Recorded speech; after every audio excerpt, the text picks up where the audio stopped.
All right, now what do we have today? We essentially would be talking about new highs.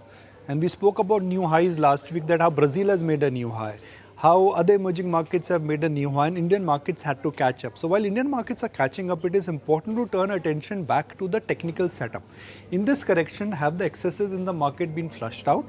And if one is looking at a new high on the Nifty, will this be a restricted new high which could be in 20, 30 Nifty 50 stocks, at max 70, 80 stocks, or could it be a very vibrant mid and a small cap driven market? So Kunal, what is your data indicating? So, the narrative which was built over the last 3 weeks of this rally from 5th of August somewhere, when the markets bottomed out, that this is more of a mid-cap dominated rally and the large caps have not participated. But the data is completely contrast. Now, we looked at the bifurcations of stocks or the percentage number of stocks which are trading above their averages. 20 DMA is short term, 50 DMA is mid term, and 200 moving average is long term.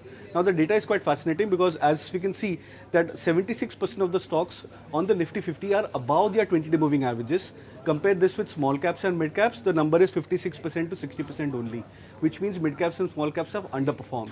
You look at the 200-day moving average, which is a long-term moving average, almost 95-96% of the stocks in the Nifty 50, just two stocks, I think if I'm not wrong, out of Nifty 50 are trading below their long-term moving averages. Compare this with mid-cap and small caps, the number indicates that mid-caps and small caps have not participated in the same gusto. So if one looks at the participation in the 200 DMA, the Nifty small cap number is 78. Correct. That could also be a sign of weakness, that small caps are not participating this time, because 22% of the market is still below the 200 DMA. For Nifty 50, the number is 96. Yeah, it tells you the lack of confidence, and that's why you're seeing the index, after every 100 point, 200 point rally, it just stagnates at a particular zone. It's because the mid caps and small caps have not participated.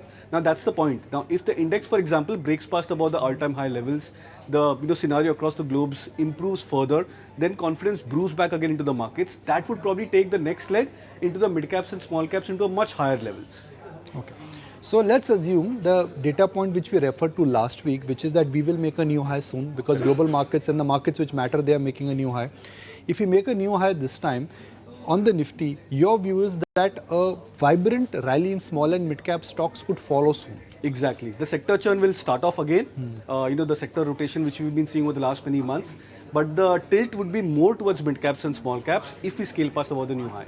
Okay, that's interesting. Now Kunal is of the view that while we may optically say that okay, small and mid cap are becoming Humpty Dumpty, they're over-owned, overbought, the data what Kunal has seems to be indicating that not only Nifty is on course to make a new high, in that when it makes a new high, the vibrancy in mid and small cap stocks, which is right now quite active, I think could really become more hyperactive, so to speak. If you like this video, then like, share and subscribe to ET Now.